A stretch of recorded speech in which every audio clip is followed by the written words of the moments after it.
11 मई 1998 की वह तारीख जब 345 पर राजस्थान के पोखरण में एक जोरदार धमाका होता है। रेत के गुब्बारे के बीच भारत को परमाणु संयंत्र राष्ट्र घोषित कर न्यूक्लियर वेपन वाला दुनिया का छठा देश बन जाता है।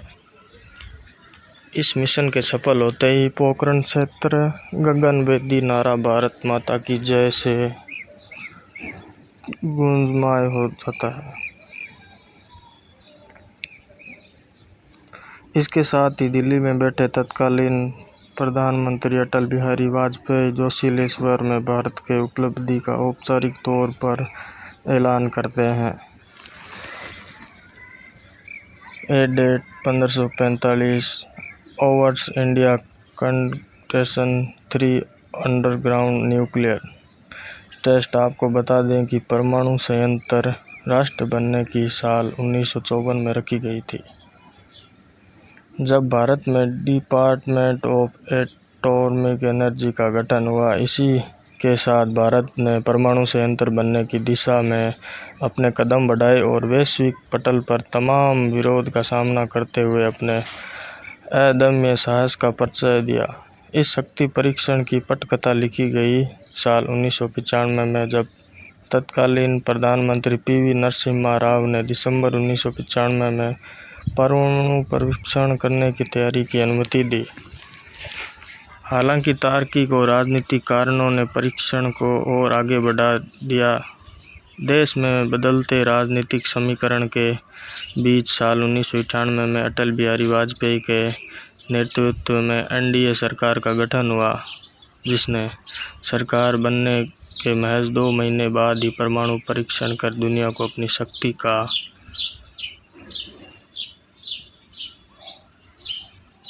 परिचय। इस मिशन को बेहद गोपनीय अंदाज में अंजाम दिया गया। ऐसा कहा जाता है कि शुरुआती दौर में महज 5 लोगों ने इस मिशन की जानकारी थी, बाकी किसी को इस बात की कानो कान भनक तक नहीं लगी थी।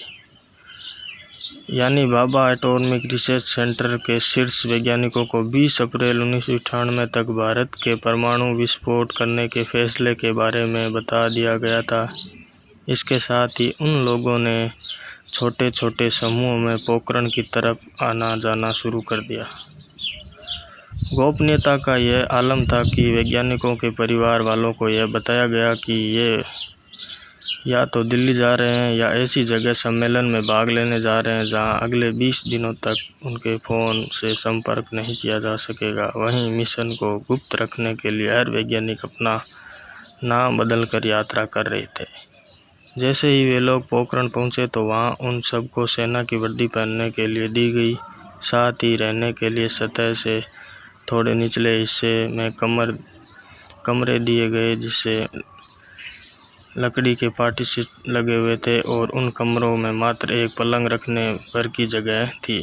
अब वैज्ञानिकों तो पहुंच गए, लेकिन असली दिक्कत थी बम को पोखरण पहुंचाने की, जिसका तोड़ भी निकाला गया।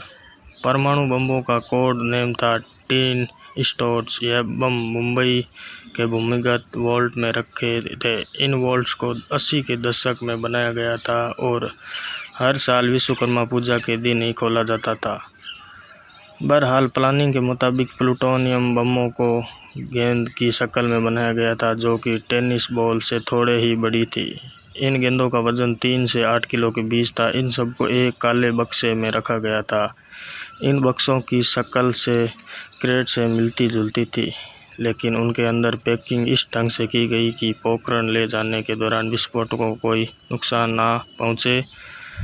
भारत के वैज्ञानिकों का सबसे बड़ा सिर दर्द था। इन गोलों को अपने ही सुरक्षाकर्मियों को बिना बताए वहां से हटवा सुरक्षाकर्मियों को बताया गया कि कुछ खास उपकरणों को दक्षिण में दूसरी परमाणु संयंत्र में ले जाना है। इसके लिए रात में विशेष गेट से ट्रकों का एक काफिला आएगा, जिसके बाद उन्हें एयरपोर्ट पहुंचाया गया और बड़ी ही सहजता से विमान M-32 में इन बमों को रखकर जैसलमेर तक पहुंचाया गया, जिसके बाद बिना किसी तामझाम के इन्हें पोखरण ले जाया गया। तमाम मुश्किलों को पार करके भारत अब अपने लक्ष्य से चंद कदमों की दूरी पर था। लेकिन अब उसके सामने सबसे बड़ी चुनौती थी अमेरिका की नज़रों से बचाकर इस मिशन को सफल करना। दरअसल अमेरिका खुफिया सैटेलाइट के जरिए भारत के हर कदम पर पैनी नज़र बनाए हुए था। ऐसे में सब कुछ बहुत गोपनीय और शांतिपूर्ण तरीके से काम करना था।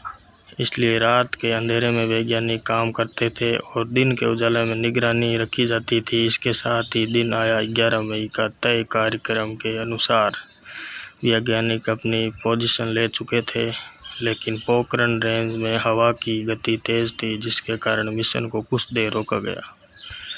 क्योंकि हवा की तेज़ गति से आसपास के गांव में रेडिएशन फैलने का खतरा था। हालांकि कुछ पलों के इंतज़ार के बाद हवा की गति सामान्य हुई और मिशन के कारभारी राजगोपाल चिदंबरम और एपीजे अब्दुल कलाम ने मोर्चा संभालते हुए मिशन को अंजाम दिया। ठीक 345 पर विस्फोट किया गया। इस धमाके से पूरा इलाका कांप उठा। बंकर के अंदर बैठे वैज्ञानिकों के कंप्यूटर स्क्रीन पर जल रही रेड लाइट परीक्षण के सफल होने का प्रमाण दे रही थी। रेतीली ज़मीन से भारत ने दुनिया को अपनी शक्ति का परिचय दिया। इस विहंगम दृश्य को देख वहां मौजूद सैनिकों के मुंह से भारत माता की जय के नारे फूट पड़े। दूसरी तरफ तत्कालीन प्रधानमंत्री के सचिव ब्रजेश मिश्र टेलीफोन के पास बैठ मिशन के सफल होने का इंतज़ार कर रहे थे और फ़ोन की पहली घंटी बजते ही उन्होंने फ़ोन उठाया और इसके बाद प्रधानमंत्री ने देश के साथ यह संदेश साझा किया। Today at 1545 hours India conducted 3 underground nuclear test in the Pokhran range. सुरक्षा में आत्मनिर्भर बनने का यह क्षण बेहद गौरवशाली था। इस दिवस के महत्व को देखते हुए भारत सरकार ने 11 मई को राष्ट्रीय प्रौद्योगिकी दिवस के रूप में मनाने का ऐलान किया। तो दोस्तों, आज के लिए इस एपिसोड में बस इतना ही। फिर जल्द मिलते हैं नई कहानी के साथ। जय हिंद, जय भारत।